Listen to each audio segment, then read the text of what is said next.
Please Jahangir بھائی، زبیدہ ٹھنک کر بولی، آپ میری بھابھی اور بطول کو یہاں لے آئیں۔ 3 اجنبی افراد کا اضافہ اہل محلہ کو مشکوک بھی کر سکتا ہے، میں نے کہا۔ نہیں، غلام علی نے نفی میں سر ہلایا۔ کیا انڈیا سے یہاں کے رہنے والوں کے عزیز و اقارب نہیں آتے رہتے؟ ہم کہہ دیں گے جموں سے نرملا کے بھائی بہن آئے ہیں، شاید اس کی ضرورت نہ پڑے۔ یہاں اب نفسا نفسی کا رواج ہے، ہندو مسلمان سب خائف ہیں اور دب کے رہتے ہیں، پھر آئے دن کریک ڈاؤن اور کرفیو، کسی کو کسی کا ہوش نہیں ہے۔ لیکن اس متاثرہ گھر سے ان کو نکالنا بھی ایک مسئلہ ہے۔ میں نے گویا رضامندی دیتے ہوئے ایک رکاوٹ کی جانب اشارہ کیا تھا۔ وہ مسلمانوں کی آبادی ہے، اس لیے اس پر نگران آنکھوں کا پہرا ہوگا، میں نے کہا۔ تم رضامند ہو جاؤ تو باقی انتظام میں کر لوں گا، اس نے کہا۔ میں جس خاص مقصد کے لیے انڈیا سے طویل راستوں پر چلتا کشمیر میں داخل ہوا تھا، وہ حسن اتفاق سے بغیر ہاتھ پاؤں ہلائے حاصل ہو گیا تھا، جیسے منزل نے خود آگے بڑھ کر مسافر کا استقبال کیا ہو۔ سفر اور مقصد کی روح ایک جیسی ہوتی ہے۔ سفر کو منزل مل جائے تو مسافر پاؤں پسار کر بیٹھ جاتا ہے، اور طالب مقصد جب مطلوبہ ہدف پورا کر لیتے ہیں تو جوش و جذبے کے غباروں سے ہوا نکل جاتی ہے۔ کشمیری ہونے کے باوجود، ماں جیسی پیاری ہستی گنوانے کے بعد بھی میرے اندر وہ شوق جہاد پیدا نہ ہوا تھا جس کے تحت سرفروشی سعادت کا درجہ حاصل کر لیتی ہے۔ لیکن یہ بھی نہیں کہ میں اپنی قوم کے درد سے بالکل بے خبر تھا، آزادی کی نعمت کا منکر تھا۔ نہیں، ایسی کوئی بات نہ تھی، بلکہ ظلم و جبر نے میری سوچ خاصی بدل ڈالی تھی۔ دوسری وجہ شاید یہ بھی رہی تھی کہ میری واپسی کے تمام راستے بند تھے۔ اگر مجھے یقین ہوتا کہ کرنل راج اور میری سابقہ بیوی شیلا کماری مجھے فراموش کر چکے ہوں گے تو شاید زبیدہ کی بازیابی کے بعد اندر کا خود غرض نوجوان پولیس آفیسر بیدار ہو جاتا اور میں اپنی ہیڈ کوارٹر کو جوائننگ رپورٹ دے دیتا۔ یہ فیصلہ بھی اس صورت میں کرتا اگر انیلا جہاں بیگم المعروف انو میرے ساتھ ادھر نہ آئی ہوتی۔ ان 2 مجبوریوں کی زنجیروں نے مجھے جکڑا ہوا تھا۔ میرے سامنے 2 راستے تھے، ایک خود کو ڈپارٹمنٹ کے سامنے کھڑا کر دوں اور دوسرا آزادی کی جنگ لڑنے والوں کی صف میں شامل ہو جاؤں۔ پہلے راستے کا اختتام قید تنہائی یا ذلت آمیز موت تھا۔ ڈپارٹمنٹ اگر میری سابقہ خدمات اور ایڈوانس کورس کو مد نظر رکھ کر معاف کر بھی دیتا تو بدنام زمانہ ایجنسی را کا بد مزاج اور زخم خوردہ کرنل راج اور ناگن جیسی خطرناک اور زہریلی شیلا کماری مجھے سکون کا سانس لینے کی کبھی مہلت نہ دیتے۔ ایک ہی راستہ تھا، جہاد کا راستہ، جس پر آنے والی موت بھی قابل فخر تھی، لہٰذا میں نے دوسرے راستے پر چلنے کا فیصلہ کر لیا تھا۔ ذلت کی زندگی سے شہادت لاکھ درجے بہتر تھی۔ غلام علی نون نے مجھے رضامند پاتے ہی ٹیلی فون سیٹ بیڈ پر منگوایا اور نمبر ڈائل کیا۔ ہاں بیٹے، ایک ضروری کام ہے، سرکاری گاڑی خود ڈرائیو کرتے گھر آؤ۔ نہیں، نرملا بالکل خیریت سے ہے، جموں سے اس کا بھائی پردیپ آیا ہے، اس کے ساتھ نرملا اور مجھے ایک جگہ جانا ہے۔ ہاں، سرکاری گاڑی پر، جلدی چل پڑو، انہوں نے کہا۔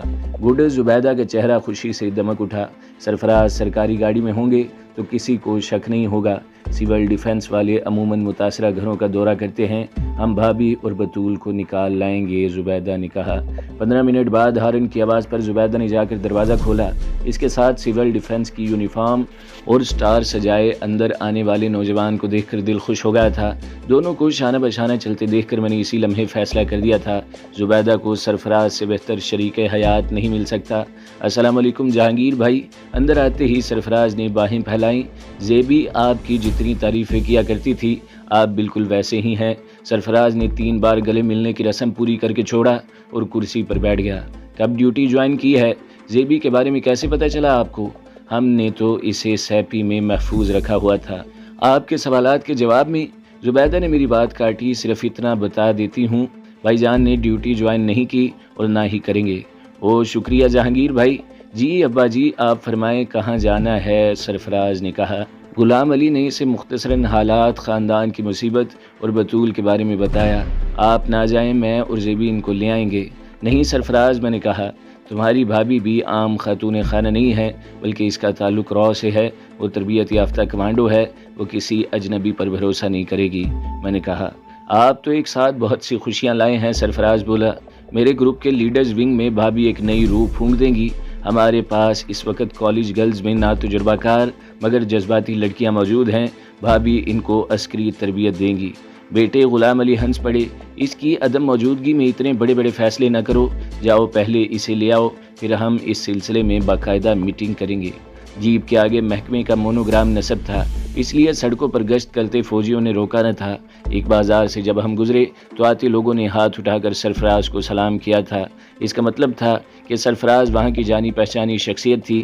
زبیدہ اس کے ساتھ سیکنڈ سیٹ پر تھی اور میں پچھلی نشست پر دبکا رہا تھا۔ صدیوں پرانے محلے کی اونچی نیچی گلیاں تنگ ہونے کی وجہ سے سرفراز نے جیپ محلے کے بازار میں کھڑی کی تھی۔ ہڑتال کی وجہ سے بازار بند تھا، البتہ کرفیو جزوی طور پر اٹھا لیا گیا تھا، اس لیے اکا دکا راہگیر دکھائی دے رہے تھے۔ سرکاری گاڑی دیکھ کر لوگ کتراتے نکل گئے تھے۔ گلی سنسان تھی۔ میں نے اندر جا کر آواز دی تو انو نے دروازہ کھول دیا۔ میں کچھ مزاج شناس تھا، اس کی آنکھوں میں غصے کا غبار دیکھ کر میں نے ہونٹوں پر انگلی رکھ کر اپنے پیچھے اشارہ کیا۔ سرفراز اور زبیدہ برآمدے میں رک گئے تھے۔ زبیدہ آگے آؤ۔ میں نے انو کی زبان مکفل رکھنے کی خاطر زبیدہ کو آواز دے دی۔ یہ تمہاری بھابھی انو ہے۔ زبیدہ لپک کر دروازے تک گئی تو انو نے اسے کلاوے میں لے لیا۔ باقی باتیں ادھر چل کر، ہمیں یہاں سے فوراً روانہ ہونا ہے، زبیدہ نے کہا۔ ان کے پاس اٹھانے اور تیاری کے لیے کیا تھا؟ دوسرے منٹ ہم گلیوں سے ہوتے بازار میں اتر گئے۔ ایک بند دکان کے برآمدے میں 2 RP والے کھڑے تھے۔ ان کو ڈراپ کرنے والی ڈاج ریورس میں بازار سے بڑی سڑک کی جانب آ رہی تھی۔ ایک سپاہی جو رینک میں نائک تھا ہماری جانب بڑھنے لگا تو سرفراز ڈرائیونگ سیٹ پر بیٹھے بیٹھے رک گیا تھا۔ صاحب ادھر سے نکل جائیں، ہمارا بڑا صاحب ادھر انسپیکشن کرنے والا ہے، ہم کو آرڈر ملا ہے محلے سے کوئی باہر نہ جائے، سپاہی نے کہا۔ ہم اپنے گھر جا رہے ہیں، سرفراز ناخوشگوار لہجے میں بولا۔ ادھر فیملی کے ساتھ مہمان تھے، سرفراز نے کہا۔ ہم آرڈر کی بات کرتا ہے، نائک نے جواب دیا۔ آپ کو روکتا نہیں، آپ بھی بڑے صاحب ہیں، نکل چلو، کیوں وقت ضائع کر رہے ہو؟ میں نے انگریزی میں کہا تو سرفراز آرام سے ڈرائیونگ سیٹ پر بیٹھ گیا۔ اس نے گاڑی کو سٹارٹ کرنا چاہا مگر انجن ہچکیاں لے کر رک گیا۔ اے حوالدار، تیری ناکام کوشش پر سرفراز نے نائک کو اشارہ کیا۔ اپنے ساتھی کو بھی لے آؤ، گاڑی سٹارٹ نہیں ہو رہی۔ چونکہ آگے چڑھائی تھی اس لیے ریورس گیئر میں ڈال کر سرفراز نے فوجیوں سے دھکا لگوایا اور گاڑی اترائی میں جاتے ہی سٹارٹ ہو گئی۔ گیئر بدل کر ابھی وہ سٹیئرنگ ٹرن لے کر گھما ہی رہا تھا کہ ایک جیپ نے راستہ روک لیا۔ ڈرائیور کے ساتھ صوبیدار رینک کا سکھ بیٹھا ہوا تھا۔ راستہ بلاک تھا۔ جیپ کے پیچھے ایک ڈاج ٹرک تھا جس سے مسلح سپاہی کودنے لگے۔ سر، سکھ صوبیدار قریب آ کر بولا، آپ کو کرنل صاحب سلام بولتے ہیں۔ گھبرانا نہیں، سرفراز ہینڈ بریک لگاتے ہوئے زیر لب بولا اور اتر کر صوبیدار کے ساتھ جیپ کی جانب چل پڑا۔ کچی آنکھیں ملنا اسی کو کہتے ہیں، انو بولی۔ اتنی آسانی کے ساتھ چوہے بھی نہیں مرتے۔ جیپ سے ایک طویل قامت اور قوی البحثا کرنل مسکراتا ہوا اترا تھا۔ اس نے سرفراز سے پرجوش انداز میں ہاتھ ملایا اور بائیں ہاتھ سے شانے پر تھپکیاں دی تھیں۔ کرنل اشوک، زبیدہ نے بتایا، مدھوک کا بڑا بھائی ہے۔ وہ باتیں کرتے قریب آنے لگے تو میرے اندر خطرے کا الارم بجنے لگا، لیکن ہم مقابلے اور دفاع کی پوزیشن میں نہ تھے۔ ہماری حالت ان مسافروں جیسی تھی جن کی کشتی بھنور میں پھنس گئی تھی اور پتوار پانی میں گر چکے تھے۔ ایسی حالت میں دعا اور غیبی مدد کی آس کے علاوہ مسافروں کے پاس کچھ بھی نہیں ہوتا۔ پردیپ قریب آ کر سرفراز جھانک کر بولا، گڈ مارننگ سر۔ زبیدہ نے ہاتھ جوڑ کر سلام انگریزی میں اسے دیا۔ یہ میرے بڑے بھائی کرنل اشوک ہیں۔ میں نے آگے جھک کر گڈ مارننگ سر کہہ کر ہاتھ ملایا۔ یہ شریمتی کوشل نرملا میری بھابھی، اور وہ جو شرما رہی ہیں نرملا کی چھوٹی بہن بملا دیوی ہیں، BSc کی اسٹوڈنٹ ہیں۔ کرنل ران پر بیعت ماننے لگا۔ مجھے خوشی ہوئی آپ لوگ مدھوک سے اتنی محبت کرتے ہیں۔ مدھوک، اگر 10 منٹ رک جاؤ تو میں تمہارے ساتھ گھر چلوں گا۔ بہت دن ہوئے پتا جی سے ملے۔ میں ان کو گھر ڈراپ کر کے آفس جاؤں گا، سرفراز نے جواب دیا۔ آپ فارغ ہو کر تشریف لے آئیے گا، بلکہ میری خواہش ہے رات کا کھانا ہمارے ساتھ کھائیں، سرفراز نے کہا۔ نہیں پیارے، کرنل بولا، ایسا کریں گے، چھٹی والے دن تم سب میرے گھر چلے آنا۔ اس نے بیعت سے ہم سب کو بائے بائے کیا اور صوبیدار کے ساتھ چڑھائی چڑھنے لگا۔ لڑکیوں نے بآواز بلند اللہ تعالیٰ کا شکر ادا کیا جس نے اپنے فضل و کرم سے آئی بلا ٹال دی تھی۔ مجھے تمہارے وجود سے بے غیرتی کی بو آنے لگی ہے۔ انو نے میرے کان میں سرگوشی کی، کیا تم نے زبیدہ کے انتخاب کو تسلیم کر لیا ہے؟ اس نے کہا، ہاں، میں نے اس بات میں سر ہلایا۔ کچھ دیر کے لیے زبان اور ناک بند کر لو۔ بھابھی، زبیدہ پلٹ کر بولی، آپ بے حد پیاری ہیں۔ میں نے جہانگیر بھائی کے لیے ایسی ہی لڑکی کے خواب دیکھے تھے۔ شکریہ میری پیاری، انو سپاٹ اور بے تاثر لہجے میں بولی۔ مجھے بھی تمہارا انتخاب پسند آیا ہے، غالباً تمہارے بھائی نے بھی ایسے ہی شخص کے خواب دیکھے ہوں گے، انو نے جل کر کہا۔ اس کی باتوں کی کاٹ صرف میں نے محسوس کی تھی، کتنی نفرت تھی اس کی آواز میں۔ میں نے اس کا زہریلا انداز اس لیے برداشت کیا تھا کہ وہ بے خبر تھی۔ جب میں خود بے خبری کے عالم میں مدھوک کے گھر گیا تھا تو زبیدہ کے لیے میرا رواں رواں نفرت اگل رہا تھا۔ ایسے شخص کو بغیرت کہنے میں وہ حق بجانب تھی جو اس کے نزدیک بہن کے ہندو خامن کو نہ صرف تسلیم کر چکا تھا بلکہ سب کو اس کے گھر لے جا رہا تھا۔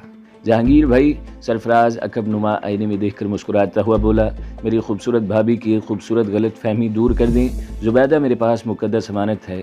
اس نے کہا، یہ عورتیں ہمیشہ غلط فہمیوں کا شکار رہتی ہیں۔ میں نے جواب دیا، شاید یہ غلط فہمی کے پانی میں ہی خوش رہتی ہوں گی۔ تو کیا؟ ہاں بھابھی، زبیدہ نے بات کاٹتے ہوئے کہا، سرفراز ٹھیک کہہ رہے ہیں انو، میں نے کہا تھا نا کہ فی الحال اپنی زبان اور ناک بند رکھو۔ سوری آل آف یو، انو بولی، لیکن ہمیں اطلاع ہی ایسی ملی تھی۔ اطلاع دینے والے نے جو دیکھی وہی بتائی، سرفراز نے ہنس کر کہا، اس لیے دانا کہہ گئے ہیں جو کچھ آنکھیں دیکھتی ہیں ضروری نہیں کہ وہی کچھ وہاں ہو۔ باتوں باتوں میں سفر ختم ہو گیا۔ سرفراز گاڑی پارک کرنے کے لیے جگہ دیکھ رہا تھا کہ زبیدہ نے انو اور بطول کو لیا اور اندر چلی گئی۔ سرفراز لڑکیوں کے جاتے ہی بول پڑا، یہ کرنل اشوک مجھے پکا خبیث دکھائی دیا ہے۔ تم نے اس کی آنکھوں میں ناچتی چمک نہیں دیکھی ہوگی۔ وہ ہوسناک نگاہوں سے بطول کو دیکھ رہا تھا۔ یہ لڑکی سید زادی ہے اور میری پناہ میں ہے۔ میں نے کہا، کس کس آنکھ میں رقص کرتی شیطانیت دیکھوں؟ سرفراز درد بھرے انداز میں بولا، میرے دوست کشمیری مسلمانوں کے لیے ہر فوجی کی آنکھ میں شیطان رہتا ہے۔ ہو سکتا ہے اتنی مروت ہو اس میں کہ مدھوک کے عزیزوں پر ہاتھ نہ ڈالے۔ کوئی اور محفوظ ٹھکانہ نہیں تمہارے پاس؟ میں نے کہا، ٹھکانے بہت ہے جہانگیر۔ اس نے انجن بند کیا اور گہری سانس لے کر سیٹ سے اتر گیا، لیکن وہاں میرے ساتھی رہتے ہیں۔ ہاں، ایک جگہ ایسی ہے جہاں ویمن گروپ رکھا گیا ہے، لیکن دن کے وقت وہاں تک بطول جیسی لڑکی کے ساتھ جانا گویا بھیڑیوں کو پیچھے لگانے کے مترادف ہوگا۔ دن خیریت سے گزر جائے تو ہم تینوں کو ادھر پہنچا دیں گے، سرفراز نے کہا۔ سنو سرفراز، میں نے اس کے شانے پر ہاتھ رکھ کر اسے روک دیا۔ مدھوک کے پڑوسیوں سے تم لوگوں کے تعلقات کیسے ہیں؟ میں نے پوچھا۔ وہ کیوں؟ اس نے کہا، اکوموڈیشن پرابلم میرے دوست۔ میں نے کہا، تم کہہ سکتے ہو کمرے سرد ہو رہے ہیں ایک رات کے لیے مہمان کو۔ گڈ، سرفراز سر ہلانے لگا، اچھا آئیڈیا ہے، اندر چل کر زبیدہ سے بات کرتے ہیں، وہی ادھر ادھر جاتی ہے۔ زبیدہ مہمانوں کو اپنے بیڈ روم میں لے گئی تھی۔ غلام علی نون دعا سلام سے فارغ ہو کر واپس جا رہے تھے۔ سرفراز کو دیکھ کر رک گئے اور بولے، اب کھانا کھا کر جانا بیٹے۔ ایک مسئلہ ہے، سرفراز نے کہا، کرنل اشوک سے ملاقات ہو گئی تھی، ہمیں اس سے خطرہ محسوس ہو رہا ہے، سید زادی کو بچانا ضروری ہے۔ سرفراز نے کہا، یہ تو واقعی بری خبر ہے۔ غلام علی کے چہرے پر پریشانی ابھر آئی تھی، ان سوروں سے کچھ بعید نہیں، پھر کیا کریں؟ ماسٹر بھگت رام کی پتنی سے بات کر دیکھیں، زبیدہ سے اس کی بیٹی ملتی رہتی ہے، زبیدہ کمرہ مرمت کرنے کا بہانہ جا کر کرے، بس رات تک۔ کیا اس نے آنے کی بات کی ہے؟ انہوں نے پوچھا۔ جی ہاں، وہ تو ابھی ساتھ آ رہا تھا، سرفراز نے بتایا، لیکن میں نے اسے رات کے کھانے کی دعوت دی ہے۔ چلو سوچتے ہیں، غلام علی سوچتے ہوئے چل پڑے، فوری خطرے کی بات نہیں ہے، رات تک کوئی نہ کوئی ٹھکانہ تلاش کر لیا جائے گا۔ میں اور سرفراز تیسرے کمرے میں جا بیٹھے۔ وہ کمرہ غالباً سابقہ ہندو خاندان کی عبادت کا کمرہ تھا، جسے ضرورتاً برقرار رکھا گیا تھا۔ چھوٹے چھوٹے پتھر اور دھات کی مورتیاں قطار میں رکھی گئی تھیں۔ بڑے بت کے گلے میں موتیا کا ہار پڑا ہوا تھا اور تھالی میں لوبان سلگانے کا انتظام تھا۔ کمرہ لوبان کی خوشبو سے مہک رہا تھا۔ ہم دونوں چٹائی پر بیٹھ گئے تھے۔ سرفراز نے کچھ مورتیوں سے متعلق کہا تھا، لیکن میرا دھیان بطول اور کرنل اشوک کے درمیان کھڑا تھا۔ بطول مجھے ماضی اور حال کے کئی حوالوں سے بے حد عزیز تھی۔ میں نہیں چاہتا تھا کہ کوئی اس کے بال کی طرف میلی آنکھ سے دیکھے۔ وہ میری پناہ میں تھی، اس کی حفاظت میرا فرض تھا۔ میں نے سرفراز کے استفسار پر اسے اپنی آپ بیتی سنا دی، کیونکہ مجھے کوئی نہ کوئی ایسا دوست چاہیے تھا جس پر مکمل بھروسہ کیا جا سکے اور اس کے شانے سے شانہ ملایا جا سکے۔ گو میں سرفراز کی عادات سے ناواقف تھا، لیکن اس کی ظاہری آن بان نے مجھے متاثر کیا تھا۔ شیلا کماری کا نعم البدل تو بے مثال ہے، سرفراز نے بے تکلفی سے کہا۔ عورت بڑی منتقم مزاج قرار دی گئی ہے، بالخصوص دل اور خاوند کے معاملے میں بڑی حساس اور خطرناک ہوتی ہے۔ اگر وہ مظفر آباد تک آ سکتی ہے تو اسے یہاں آنے سے کون روکے گا؟ سرفراز نے کہا۔ اچھا ہے، آ جائے، بولڈ اور کھری عورت ہے، ایسے دشمن سے دو دو ہاتھ کھیلنے میں بڑا مزہ آتا ہے۔ کہیں دل کے کسی گوشے میں وہ ابھی موجود تو نہیں؟ سرفراز نے جھک کر پوچھا۔ جھوٹ نہیں بولوں گا سرفراز، میں نے جواب دیا۔ اس عورت کو کھو کر مجھے خوشی نہیں ہوئی، پھر وہ میری پہلی محبت ہے، میں نے کہا۔ اس کا مطلب ہے آپ بھابھی کو دھوکہ دے رہے ہیں، سرفراز نے کہا۔ نہیں، میں نے جواب دیا، میں نے اسے بھی یہی جواب دیا تھا۔ کال بیل بجی تو ساتھ میرا دل بھی بجنے لگا۔ چھٹی حص بند کمرے کی قیدی بلی کی طرح دل کی دیواریں نوچنے لگی تھی۔ سنو سرفراز، اگر کرنل ہوا تو اسے ادھر ہی لے آنا۔ سرفراز دروازے تک گیا اور پھر رک گیا۔ بزرگ محترم دروازہ کھولنے جا رہے ہیں، اس نے بتایا۔ کرنل نے جھک کر چرن چھونے کا بس اشارہ کیا تھا۔ ویسے میں حیران تھا، کرنل ایک تجربہ کار اور تربیت یافتہ شخص تھا، وہ کیسے اجنبیوں کو باپ اور بھائی سمجھ رہا تھا؟ کیا سرفراز اور غلام علی نون دونوں ہی کرنل سے بھی بڑھ کر اداکاری میں پرفیکٹ تھے؟ قد، آواز، چال اور کتنی حرکات و سکنات ایک دوسرے سے مختلف ہوتی ہیں۔ دو باتیں تھیں، کرنل بلی چوہے کے کھیل سے لطف اندوز ہو رہا تھا، اسے کسی خاص وقت کا انتظار تھا، یہ سرفراز اور غلام علی بے داغ اداکاری کر رہے تھے۔ جو شک مجھے تھا وہی غلام علی کے اندر بھی تھا۔